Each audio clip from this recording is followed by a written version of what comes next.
So an amateur of science in the sense of a lover of it, but also, of course, not a trained scientist, an enthusiastic reader of everything I can get my hands on about it, because I think it's telling us something not only very important about the world it investigates, but also about our capacities for investigating it.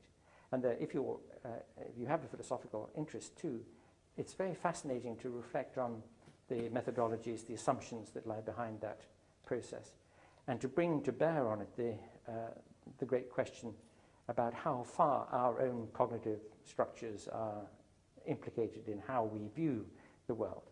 You know, we are theory constructors, and we are pattern seekers, and we are the makers of the instruments through which we see the universe. And so there's always this, it's a very old question in philosophy, but there's always this question about the degree to which we're reading something into what we're finding. And it's an important question because, of course, what one wants is to be able to find something that is rock solid and objective and true about the nature of things independently of our inquiry into it. What do you think the current public perception of science is? I mean, let me just preface that by saying that the reason you're here, the third annual Beyond Belief meeting, we're discussing these issues. And what seems to some of us to be an estrangement of science from the society of which it is a part and which it supports. Is that too much of a chicken in the sky, the sky is falling kind of perspective? Are we being too gloomy here, or is there an issue? I think we're at a crucial moment. I mean, there are lots of crucial moments, so this is one of them, because public perceptions of science tend to take the form of caricature, and there's very little understanding, very little in-depth understanding of what happens. For one thing, people talk about science in the singular, and where they should be talking about the sciences. They're insufficiently well informed, I think, about the stage at which there is development in the different sciences. So, for example, when we think about the position that fundamental physics is at the moment, or if we think about the situation cosmology is in at the moment, I mean, we're on the brink of perhaps great discoveries, but certainly on the brink of all the past work that's been done that's led us to a number of great puzzles, for example, about dark energy and dark matter, about whether we're going to be able to crack the secret of the structure, the microstructure of physical reality as an extension of the standard model that we have now, and so on. So, I mean, there are a number of very crucial knife-edge questions which are out there about which the public seems to know very little and care less. And the great problem is this, that to explain to somebody, for example, a religious orientation, let us say the Christian story or the Islamic story, takes relatively little time. You can do it in half an hour. But to explain what's happening in science takes much more than that. The great communicators about science, people like Gribbin and Paul Davies and others, who are masters really at writing accessible, popular books, which for a certain constituency anyway are very informative and very popular. Even they don't seem to reach quite everybody.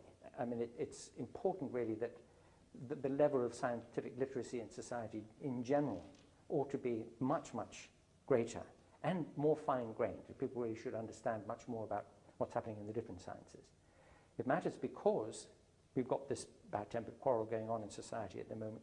We've got governments like the one in this country recently, which has been holding back on research funding and support for some areas of science because there are ethical and religious problems about them.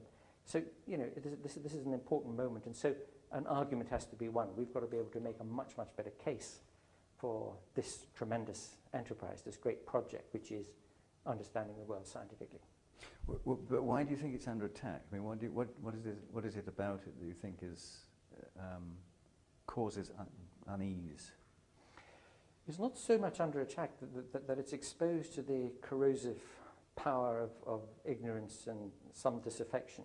I mean, if one rewinds a little bit and goes back to the 50s and 60s when a politician in the UK could talk about the white heat of the technological revolution, I don't know if you remember that phrase, which somehow encapsulated the idea that science was going to provide lots and lots of answers, and that a world of leisure and plenty and greater security in all sorts of ways would ensue on the advance of science. And you get some people saying that what happened was disappointment, that people felt that in fact, science wasn't delivering. On the contrary, via technology, it was creating problems. It was creating pollution. The extension of possession of nuclear weapons by different nations was an increased threat in the world, and so on and so on. So there were all sorts of reasons why people might be a bit disaffected about it. But even more important, as I say, is the corrosive power of ignorance. The people don't really know what quite is going on in science, why it matters, how it connects so broadly with all different aspects of society. They meet with one main face of science, which is communications technology, so cell phones and the internet and the rest. And they're beginning to be aware of the fact that there are plenty of dangers with those. The massive loss of privacy, which has resulted, for example, the greater instrument in the hands of governments for monitoring people and tracking them and in the name of security and bureaucratic efficiency, invading people's lives much more. And that when that debate takes off as it should, I suppose, it's just going to be another reason for disaffection with science. So before that happens, what one wants to do is to reverse this prevailing tenor of ignorance about science and its importance. In a recent issue of New Scientist, there was a whole section, a cover story on 7 reasons why people hate reason.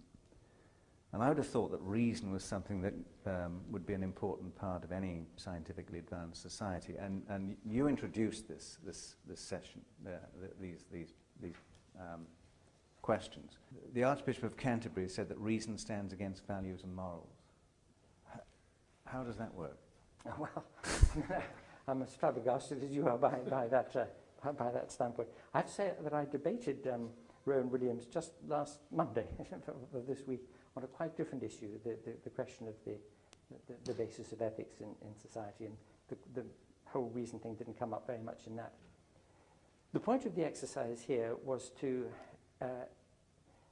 really pick up on the fact that there is a sense, not just among religious people, but among the agnostics about science and how we think about society, about reason as something reductive, as something which tries to drive out value questions and questions about how we feel about things, about emotion.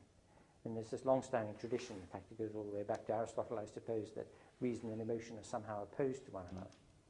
But what people haven't picked up on is this much more recent debate. There's a great deal of empirical work in psychology, for example, that tells us that you're a bad reasoner if your emotions are not engaged. You know, if there were a Mr. Spock figure, he would be a lousy reasoner because all he's got is logic, he hasn't got anything else. And massive data that we have to deal with means that we have to, if our sensibilities are educated, they help to filter some of the things that we need to consider when we reflect on them. But the point that I wanted to make in the article that prefaced all this was that thinking about how we feel about things, that is, making that explicit connection between our emotional responses to things and our capacity to learn from experience and to draw inferences about what might be best to do next time we're in that kind of situation. To get the right sort of marriage between how we feel about things and how we think about them carefully and maturely is obviously the right way to go. And I don't think anybody would think that was anything other than a very obvious thing to say. And yet it's something which gets missed, I suppose, in the debate. And people want to say that love and joy and happiness and laughter have very little to do with reason. They're wrong about that because most of those things have intentional content. I mean, and beliefs are involved in them, beliefs about which you can reflect. So that the opposition, which is sometimes raised by people like Rowan Williams, talking there about how we need, at base of our valuing of things, some emotional response. That ultimately what really matters, what really drives us and motivates us is an emotional response. But that, I think, has to be put into the right kind of context. And clearly, how you respond to your crying baby and how you respond when you've got some technical problem with the collider in CERN, they're two quite different things. You're not going to solve the problem in CERN just by emoting. Yeah, Chris Frith, in fact, the neuroscientist Chris Frith makes the point that no one really uses reason as the headline is given, which I think is the same point. There's a great deal of unconscious reasoning goes on, is your point.